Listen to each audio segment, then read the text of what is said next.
The Resident Evil 2 remake combined everything we love about classic RE and modern RE. It updated all that needed updating in terms of presentation and narrative, while still maintaining the feel and design of the original. It was instantly recognizable, but still capable of surprise. I submit that this is the direction Tomb Raider needs to take as well. While each era of the franchise approached the series' trademark blend of action, platforming, and puzzle solving in its own way, so too have the different eras divided the fan base. Resident Evil has endured similar growing pains, albeit all within one canon. Now, with over 2 decades of refinement and experimentation, and following Capcom's lead, it's the perfect time for Square to revisit what is arguably the best and most beloved entry of the franchise, Tomb Raider 2. Why start with Tomb Raider 2 and not the first? Like Resident Evil, the first game has already been remade. There are some differences, mainly in that Resident Evil kept the first game's remake in canon, while Tomb Raider Anniversary both remade and rewrote the core design original to fit in with the events of Crystal Dynamics' then series. Even if you prefer Resident Evil 1 to Resident Evil 2, it's undeniable the second game improved on the first few rough edges. Same goes for Tomb Raider. I know a lot of fans hold the first near and dear as it was the first they played. Tomb Raider 3 was my first Tomb Raider game and it's still my favorite. However, objectively it's not as good as 2. Tomb Raider 2 looked better than the first. It had better textures, better modeling, lighting, and actual sky instead of just perpetual darkness, and a set of levels that linked together in a sensible way as opposed to just ruins for the sake of ruins. Its introduction made Lara's home into more than a training level. It made Lara into a character as fascinating as the game world she inhabited. Each area felt unique rather than just a palette swap to signify different regions. Its underwater segments claustrophobic in a way different from the floating island's psychedelic horror, for example. Enemy AI was upgraded, allowing certain NPCs to act as friend or foe depending on the player's demeanor. There were flares for dark areas, making tombs scary in the way they ought to be. Again, you could argue all these things were improved upon or done better in subsequent entries by Core, but Tomb Raider 2 did them first and undoubtedly balanced them in a way largely accepted as the most favorable. Vehicles too made for some enticing action sequences, but also allowed for an expansion in level scale without forcing the player to slowly jog everywhere. I could go on, but you get the point. Tomb Raider 2 is the one fans love, and it's not hard to argue its place as the best of the original series, if not the series overall, just like Capcom's Resident Evil 2. The Resident Evil 2 remake's floor plan largely mirrored that of its source material. Areas were expanded, new puzzles added, and items redistributed to make for a familiar but fresh experience. While the series had a stint of moving away from item collection and resource management in favor of more linear corridor shooting, the Resident Evil 2 remake took what was learned from this shift, over-the-shoulder shooting, and adapted it back to the more open design which emphasized scarcity and survival as much as it did combat. Tomb Raider experienced something of a similar trend, as did the gaming industry as a whole between the late 90s and 2010s.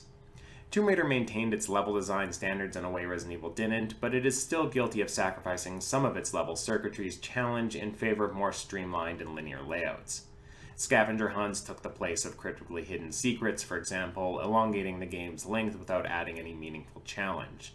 Stealth was adopted, acrobatic exploration was scrapped. It was give and take, but after 20 years, Tomb Raider began to feel less like, well, Tomb Raider and more like a copy of other contemporary third-person shooters.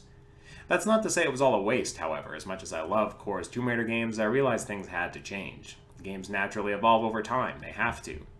For a meaningful remake of the second game, Square could keep the foundation engine, maintaining what stood out from the new games, namely the controls and combat, and readopting the more confined and circular circuitry of the original's levels. Scrap the stealth combat and item collectathons, but keep the combat mechanics, albeit with perhaps more focus on action and dynamism than cover-based exchanges. Have environmental cues turned off, like was an option in Shadow. Make players platform and explore, not confined to a trivial path of ledge hops. Reintroduce vehicles, and have fun with how much broader their use could be in the new engine. Square need not be afraid of gamers' intelligence or lack thereof. If it's one thing we learned from the Resident Evil 2 remake, it's that these old design traits are not irrelevant because of their age. In fact, they've endured the test of time. Players enjoyed having to make their shots count instead of having an abundance of ammunition to kill every zombie. They liked having to dodge around some enemies or map their own route through the environments instead of having a linear path. And even though Resident Evil pioneered the modern crafting system with its gunpowder and herb system, the developers of the remake didn't feel inclined to go overboard and adopt a more contemporary crafting system where players needed to gather dozens of ingredients just to make a single item. They stuck with the original's design, and it worked. Better. Resident Evil 2's story, like the game design, pulled from the original while expanding and rewriting the characters and setting in meaningful ways. The bit about the police station being an old museum, for example, was a nice touch. However, what was so incredible about the remake story was its presence despite, well, its absence. Characterization was fast-paced without being shallow. Cinematics were scarce, but not jarring thanks to in-game dialogue and document reveals keeping the story's flow. It was a narrative-driven game, but not a cinematic one, at least when compared to the 6th game, for example. The original Tomb Raider games often reserved their story bits and cinematics for between levels, the occasional in-game cinematic showcasing an environment or item being the exception. Point is, Lara's character was defined without constant dialogue nor cinematic interruption. Sometimes she barely interacted with anyone at all. The story is the glue that holds the level progression together, and it is important. However, it can be scarce while still being effective. More effective, even. Matter of fact, the solitude of Laura's quest was often the best part, her spouting one-liners being far more effective at building character than constant screams and cursing while bullets flew over her head in scripted sequences. Perhaps the most glaring question, then, is where to shoehorn a Tomb Raider 2 remake. Resident Evil has managed to keep its remakes and spin-offs all in the same universe without reset or reboot.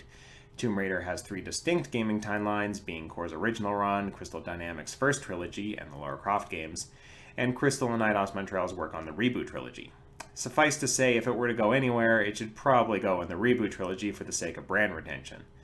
On the other hand, what if the game simply acted to retell the second game's narrative with the seasoned and mature adventurer Lara was in Core's original? If it's the next official Tomb Raider game, one could easily theorize how narrative elements could be reworked to replace Marco Bertoli and his Fiammoniera cult. Or it could just be a standalone game. Whether it be Reboot Lara matured or a core Lara rebuilt, a Tomb Raider 2 remake should stand alone. You didn't need to have played the first Tomb Raider in order to understand Tomb Raider 2. Nor did you need to have played Resident Evil in order to understand Resident Evil 2. You'll get more if you know more, sure, but the games stand on premise alone. Anyone should be able to pick up and play these remakes, not just fans. I know, Nico Bass has already started work on a Tomb Raider 2 remake. I played the demo, and it's the most fun I've had with Tomb Raider in years. Its adoption of the legend through underworld mechanics worked great, and a case for that style of Tomb Raider over the reboot series is strong. Whether Square chooses to follow in Capcom's footsteps, I have no idea. Regardless, I hope Nico Bass and co. complete their game. However, should it prove too daunting a task for a small team to complete, like the fan-made Resident Evil 2 remake, a full production budget could make for a memorable and relevant update to this legacy title. There's a divide in the community too, deeper than that of RE, on which take on the formula has worked best.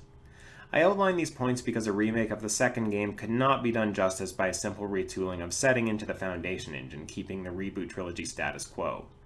Nor could it be done justice by integrating all the aspects of the original. Tank controls and auto-aim worked fine back then, but they are among the aspects which could and should be updated, taking advantage of contemporary advancements. Conversely, the level design and pacing of the original still stands on its own merits regardless of your affinity for the reboot trilogy and should be kept intact as Capcom kept so much of Resident Evil 2 intact. A remake which stayed true to the original while also utilizing the strengths of the new engine could bridge that divisive gap in the Tomb Raider community.